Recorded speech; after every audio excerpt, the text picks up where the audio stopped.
We're going to go through several verses in Romans chapter 3 over the next few weekend editions, and we're just going to compare an English version with the Greek text, and we're going to ask if actually looking at the Greek text helps us to see the meaning more clearly. Now, let me say, to start off, that all the English versions we're going to look at are great, right? The New International Version, the NIV, is a great translation, but it's very difficult to carry over accurately all the nuances of the original text. I thought it might be fun to look at a few verses together in this way. Let's look at the English translation here first from the NIV. Now we know that whatever the law says, it says to those who are under the law, so that every mouth may be silenced and the whole world held accountable to God. I'll read the Greek text, oidemen.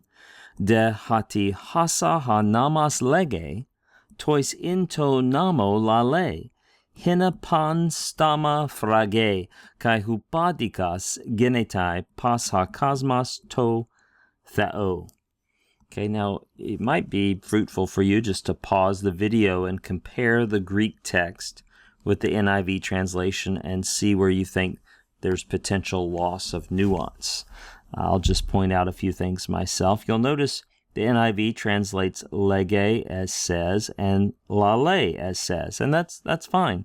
But in Greek, lege more naturally is used to introduce direct quotation, in this case referring back to that concatenation of quotes, many of them from the Psalms, all these Old Testament texts that show that all of humanity is under sin. So whatever the law says, and all these things that the law says, which Paul just enumerated, it's speaking to those in the law, that is, to those in the realm of the law, which I think is correct to say those who are under the authority of the law, those who are under the law. But if you look at it very literally, those who are in the law, right?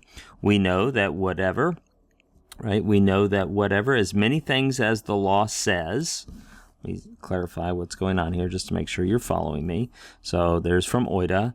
Now we know that as many things as or whatever the law says, and again, this word used more commonly for direct quotation just makes more clear he's referring to all these things that the Old Testament has said that he quoted right up above that shows clearly that humanity, Jew and Gentile alike, are under sin, right?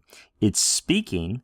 And whatever it says, it's certainly speaking to those in the realm of the law. When the law speaks, it's certainly speaking to those under the law, so that, right, subjunctive, there's an aorist passive subjunctive, there's an aorist middle subjunctive, so that every mouth would be shut, right?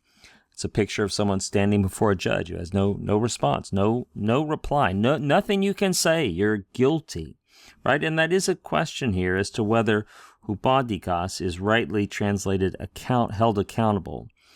Mark Seifert, in his helpful volume, his monograph, Christ Our Righteousness, has some discussion of this word and has convinced me that really the idea here is guilty, that held accountable is a little soft, sounds a little soft. I don't think it's intended that way, but the picture is your mouth is shut, you have nothing to say, and looking at the broader use of the word hupadikas, and he cites some very good discussion, I think, in TD&T, Theological Dictionary of the New Testament, the work edited by Kittel, and to show that the nuance here is guilty, right? That every mouth is shut, and all the world is guilty before God.